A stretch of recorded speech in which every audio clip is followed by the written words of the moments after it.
Olá, povo de Deus, a paz do Senhor Jesus. Olha, estou com a Bíblia Sagrada aqui e este é mais um vídeo para o canal Galardoar, o ensino de presente para você. Hoje eu estou com a Bíblia aberta no livro de Atos dos Apóstolos e nós vamos falar rapidamente aqui sobre o livro de Atos dos Apóstolos e os seus personagens principais, os seus textos, principais, até para que este vídeo não fique assim tão longo, não é verdade? Então hoje eu quero te convidar a passear um pouco pela história da igreja e também te convidar a conhecer um pouco mais alguns destes personagens deste livro tão extraordinário que conta a história da igreja, que conta a história da igreja, inclusive é dentro da categoria dos livros bíblicos o livro que está dentro dos livros históricos,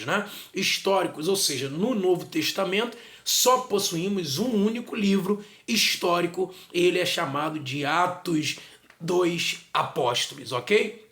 É este exato momento que eu peço a você, antes de iniciarmos, que você se inscreva neste canal, que você curte, compartilhe, ative o sininho das notificações e também assim para que você não perca, os vídeos que geralmente nós colocamos aqui em nosso canal. Toda semana, pelo menos aí, nós tentamos subir um vídeo aí para que você também não fique sem material para estudo, Aqui é um estudo, é pesquisa. Aqui também nós colocamos outros pontos, outras matérias relacionadas não só à teologia, mas matérias que estão dialogando com a própria teologia. Então você é muito bem-vindo neste canal e eu peço encarecidamente que você se inscreva aí e ative o sininho, compartilhando, curtindo, comentando principalmente, para que esse canal se torne relevante para a comunidade, ok? Vamos ao que interessa, então, Atos dos Apóstolos, Atos dos Apóstolos, portanto, é um livro, como eu acabei de dizer, um livro que está dentro da categoria de livros históricos, ok? Livros históricos. É o único livro propriamente histórico do Novo Testamento e que nós temos ali como escritor, o escritor do livro, o doutor Lucas, Todos nós somos sabedores disso. Então o doutor Lucas ele escreve o livro por volta do ano 63 a 66 depois de Cristo, ok? Alguns situam, inclusive, nós temos alguns estudos, por exemplo, até de ordem reformada, que situam o livro de Atos dos Apóstolos no ano 80 depois de Cristo. Mas é comumente aceito como o ano 63 a 66 depois de Cristo, o escrito do doutor Lucas para o livro de Atos dos Apóstolos. Uma outra curiosidade muito importante é que o livro de Atos dos Apóstolos, o escrito de Lucas, alguns também colocam como sendo um só escrito, tanto o livro de Lucas, que é o Evangelho de Jesus, conforme o escrito de Lucas, tanto também o livro de Atos, ou seja, era um só livro que posteriormente veio a ser dividido a título assim de didática mesmo, porque um preenche mais as lacunas da biografia de Jesus e o outro preenche mais as lacunas da história da igreja, por isso que foi dividido. Mas isso há controvérsias aí com relação aos grandes estudiosos da Bíblia, os exegetas propriamente dito, ok? Então nós não vamos nos ater nisto, até porque nós conhecemos as nossas limitações epistemológicas, cognitivas, aí são doutores, pós-doutores que estão falando a respeito deste assunto. Mesmo eles não conseguem entrar num consenso, ou seja, se era junto, separou depois, se foi separado desde a sua origem, enfim, mas isso não é o importante, não é o cerne do livro em questão. O livro começa onde, de fato, Lucas, capítulo 24, versículo 49, termina. Então, Lucas 24, 49 diz, eis que envio a promessa do meu Pai. Ficai em Jerusalém até que do alto sejais revestido de poder. E Atos dos Apóstolos, capítulo de número 1 e o versículo de número 8, vai dizer a respeito sobre a promessa. Olha, eu não falei para vocês, fiquem em Jerusalém e vocês serão revestidos de poder e ser-me-eis minhas testemunhas, tanto em Jerusalém, Judeia, Samaria e até aos confins da terra. É ainda em Atos dos Apóstolos, capítulo de número 1, que nós temos a substituição, né, da vaga ou preenchimento da vaga de Judas Iscariotes por Matias, que foi ali lançado sorte, né? E a sorte caiu em Matias. Então Matias entraria como 12º apóstolo, né? 12º apóstolo, para completar ali o colégio apostólico antes da descida do Espírito Santo. É ainda em Atos dos Apóstolos, capítulo 1, que Jesus é assunto aos céus. Então culmina o ministério de Jesus enquanto terra. Nós vamos saber que em Atos dos Apóstolos também, que no capítulo 1, que Jesus foi visto por 500 irmãos. É ali em Atos dos Apóstolos, capítulo 1, que você vai ver que Jesus ficou 40 dias ainda na terra depois de sua ressurreição. Então o capítulo 1 de Atos é uma chuva, uma enxurrada de informações importantíssimas para compreendermos alguns pontos aí. Por que Jesus, por exemplo, teve que ficar 40 dias na face da terra, ainda em terra, né, andando? Ou seja, há um consenso aí de que ele ficou justamente para que as pessoas entendessem que não foi apenas um espírito que morreu, que ele não desmaiou na cruz, né?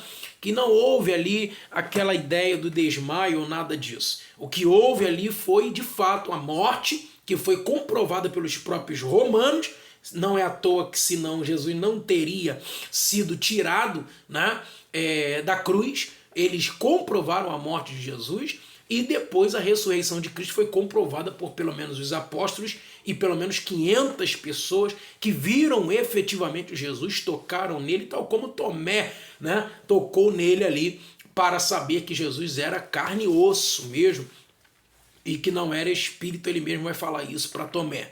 Beleza? Então é por isso que Jesus precisou ficar este período de tempo ainda na terra, para comprovar que realmente ele ressuscitou. É ainda em Atos dos Apóstolos 1 que ele é assunto aos céus. Então Jesus tem dentro do seu da sua vida terrena, os seus 33 anos de vida, Jesus tem o seu nascimento, a sua infância, o início do seu ministério profético, como profeta, sacerdote e rei.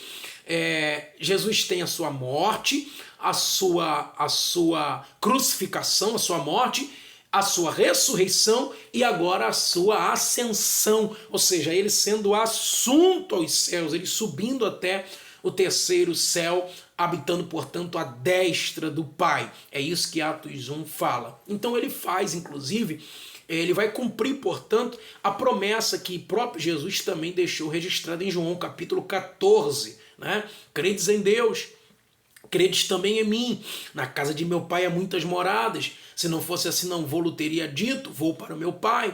E se eu for e chegar no meu pai, eu vou preparar a morada para vocês. Virei para vocês outra vez, né? Os versículos subsequentes vai dizer: virei para você outra vez, não vos deixarei órfãos. E aqui vai só um parêntese aberto, que a ideia de órfão não tem relação com o Espírito Santo.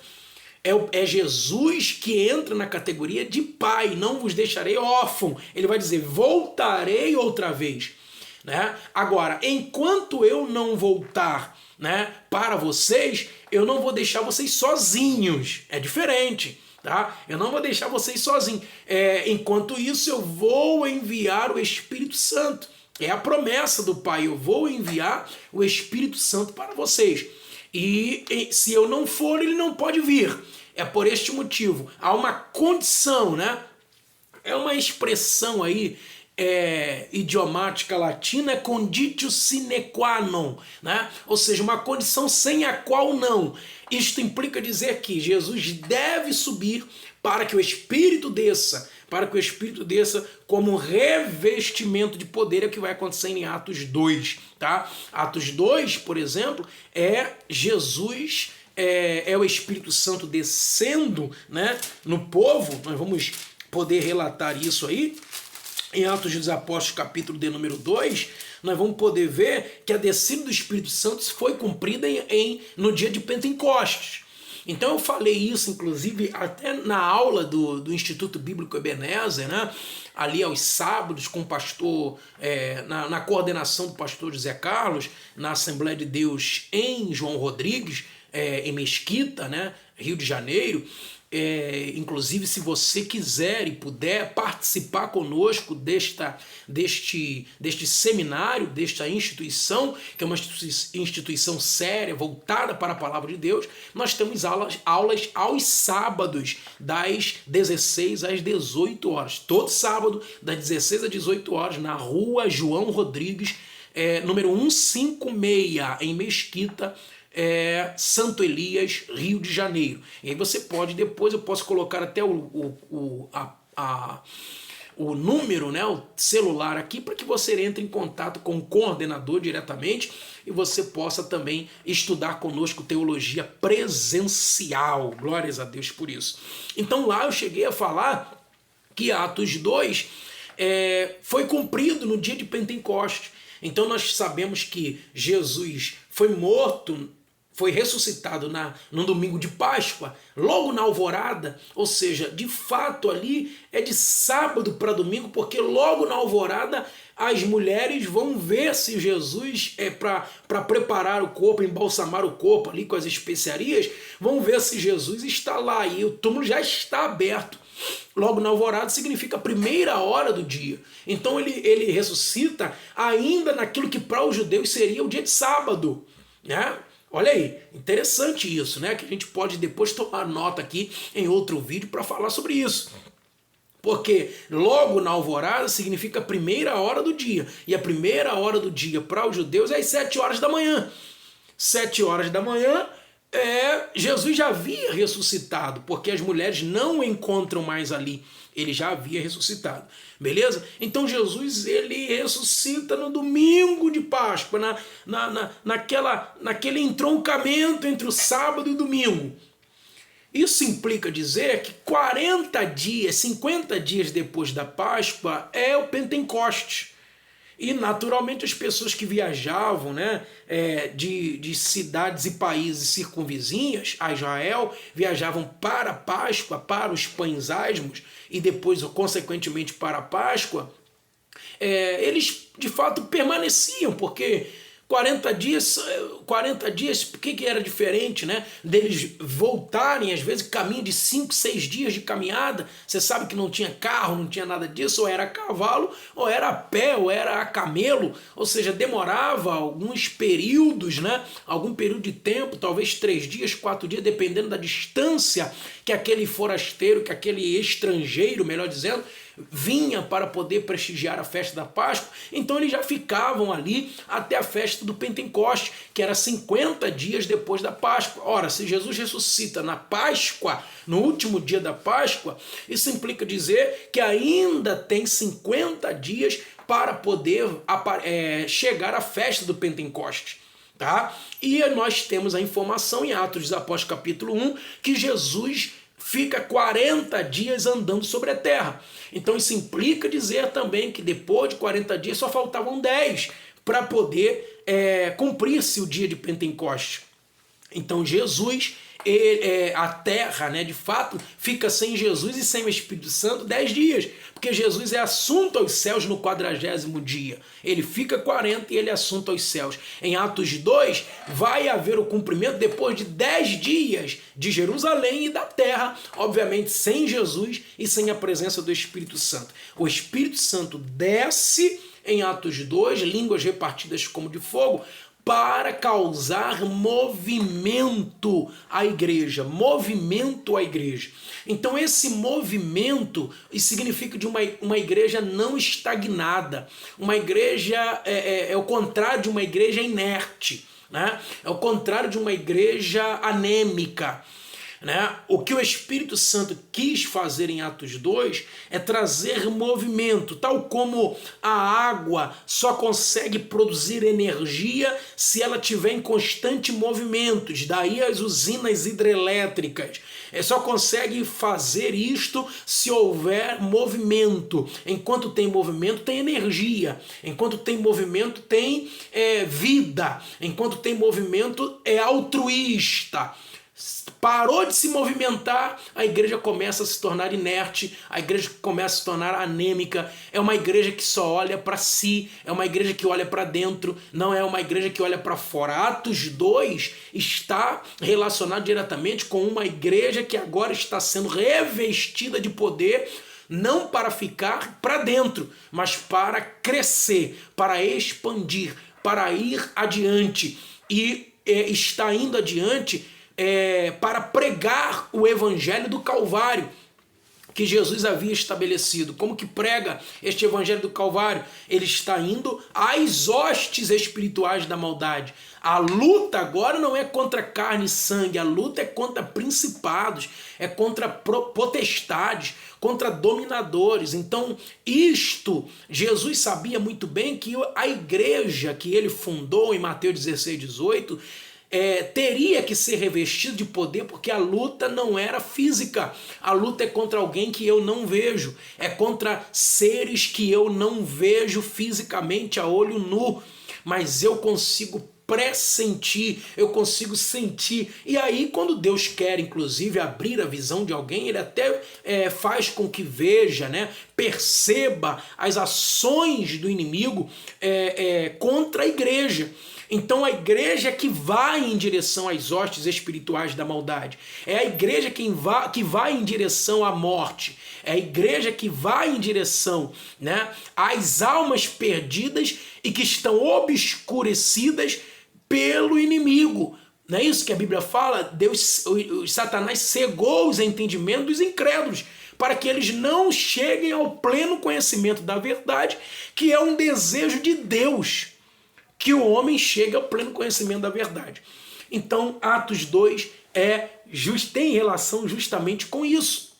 Beleza? Atos 2 tem relação direta com isso. Nós vamos ver, inclusive, ainda em Atos 2,14, o discurso do apóstolo Pedro e as quase 3.000 almas se rendendo aos pés do Senhor. Depois nós vamos ver, por exemplo, que o povo revestido de poder, em Atos 3, Pedro e João entrando à hora nona, subindo no templo, vendo ali um coxo, o coxo sendo livre, sendo curado. Olha, é o poder de Deus para o povo, né? Para o povo. Capítulo 4, por exemplo, Pedro e João já estão perante o Sinédrio. E aí você vai observar que eles vão pregar mais uma vez. O próprio Pedro mesmo vai falar: é esse Jesus que eu estou pregando que vocês crucificaram. Ou seja, essa ousadia só pertence ao Espírito Santo. Nenhum crente é ousado o suficiente se não estiver cheio do Espírito Santo. Nós vamos ver, por exemplo, a ideia da comunidade, né, desde lá de Atos 2, permanecendo unânimes na doutrina dos apóstolos, na oração, no partir do pão. Então aqui nós temos a chamada koinonia do grego, né, que vem a expressão comunhão. No capítulo 5 nós vamos ver ali já um protótipo do mesmo espírito que temos hoje, né? Aí nas igrejas, espírito egoísta, o espírito mentiroso de Ananias e Safira, né? Ali em Atos capítulo 5, nós vamos ver ali já em Atos 5 a ideia ainda do Sinédrio, o problema que deu ali a pregação de Pedro e de João, o que ele estava fazendo a partir da cura do coxo, e o conselho que o Gamaliel, é o mesmo Gamaliel que Saulo de Tarso estudou aos pés do doutor da época, né? É o mesmo Gamaliel que fala assim, se isso aí for de Deus, nós estaremos lutando contra Deus, e nós não queremos lutar contra Deus, né? Esse foi o conselho, olha, deixa eles, dá de mão, ou seja, deixa eles, se for de Deus vai permanecer, se não for de Deus vai ser como Judas, né? Vai ser como Judas, vai ser como também, ali ele vai citar outro nome importante também, que trouxe, né, chamou ali várias pessoas e depois sumiu, né? Judas o Galileu, por exemplo, foi um deles, né? Judas o Galileu, versículo de número 37 de Atos 5, tá bom? Então ele vai falar sobre isso. No capítulo 6 nós vamos ver a instituição dos apóstolos, justamente pela dificuldade que tinha os apóstolos de resolver questões menores, digamos assim, questões cruciais, mas de menor teor, tal como a questão de ajuda, né, às viúvas, né, o que seria hoje a cesta básica, né, ajuda financeira, ajuda ali na alimentação das viúvas, em relação aos gregos, em relação às viúvas judias. As viúvas judias estavam sendo mais bem beneficiadas do que as viúvas gregas. E os apóstolos tinham que prestar atenção na doutrina e nas escrituras, ou seja, no ministério do ensino. Não havia necessidade, não havia como associar ou ter na mão dos apóstolos tanto ao ministério do ensino, mostrando inclusive a larga importância do ministério do ensino para a igreja local, para a igreja de Cristo, e o que tem sido deturpado, né, o ministério de mestre dentro das igrejas, totalmente deteriorado, né? Você não dá atenção, a devida atenção aos mestres na igreja, né? Os mestres são deixados de lado, e os apóstolos estão mostrando isso, ou seja, não dá para nós cuidarmos de tudo. Eu tenho que dar atenção extrema à doutrina, às escrituras. Então vamos fazer o seguinte, vamos instituir os diáconos aqui para poder cuidar e zelar, servir a comunidade. E Estevão, inclusive, era um dos diáconos que foi levantado por Deus, um dos 7 diáconos que foi levantado por Deus aí neste momento. Ele é que vai ministrar uma palavra extraordinária a partir do capítulo 6, versículo 8, e desbravando aí até o capítulo 7 inteiro, até a morte de Estevão por apedrejamento, o que vai desencadear uma intensa perseguição aí para os judeus propriamente dito. É aí que vai começar a acontecer algumas diásporas, né? Ou seja, dispersão, né, dos judeus para outros territórios. Ou seja, aquela ideia de Atos 1:8 ainda, ser minhas testemunhas, tanto em Jerusalém, Judéia, Samaria e até os confins da terra, beleza? Capítulo 8, o evangelho chega a Samaria. Por quem? Por Filipe, né? Que vai encontrar o etíope, lá mordomo da rainha de Candace, no Egito, que estava andando, né, com a sua carruagem, está lendo o livro de Isaías, ele não sabe do que se trata, e Filipe vai ensinar-lhe de quem é aquela insígnia, aquela inscrição, aquela mensagem, né? Ele foi ferido pelas nossas transgressões, moído pelas nossas iniquidades, o castigo que nos traz a paz estava sobre ele. Quem é ele? Quem é? E Filipe vai ensinar ao etíope que aquele de quem as escrituras estavam falando é Jesus de Nazaré, que havia sido morto há pouco tempo, mas ressuscitado para que ele tivesse vida e vida com abundância. Então o etíope, além de aceitar esta mensagem, ele já foi mergulhado na água que estava ali, uma poça d'água. Ele foi batizado numa poça d'água ali. No capítulo 9, nós temos a conversão de Saulo de Tarso, né? A conversão de Saulo de Tarso, e aqui, a partir daqui, é que vai haver um crescimento vertiginoso do evangelho, né? Um crescimento vertiginoso do evangelho. Saulo é convertido, logo em seguida ele já vai ficar 3 anos na Arábia, para poder ser ensinado. Depois nós vamos ver que os apóstolos ainda deixam ele de molho quase 10 anos de espera, para que depois Barnabé, ali na igreja de Antioquia, que foi a primeira igreja chamada a partir dali, da igreja de Antioquia da Síria, melhor dizendo, Antioquia da Síria, foi chamada a primeira vez os homens seguidores de Cristo de cristão. E foi dali que Paulo e Barnabé chegaram e depois foram enviados como missionários para outros países, para outros territórios, inclusive países também. Beleza? Antioquia da Síria. Alguns, inclusive, entendem que Paulo, a primeira viagem do apóstolo Paulo, que foram 4, né? A primeira viagem do apóstolo Paulo foi, inclusive, para a Galácia do Sul, né? Para a Galácia do Sul, ali onde estão aquela confluência das 4 cidades, Listra, Icônio, Derbe e Antioquia da Pisídia, beleza? E aí, por volta do ano 48, 49, depois de Cristo, alguns inclusive falam que Paulo já escreve a carta aos Gálatas no ano 49, o que inclusive daria a Gálatas a primeira epístola do Novo Testamento, o primeiro escrito do Novo Testamento, né? E aí que também tem a carta de Tiago como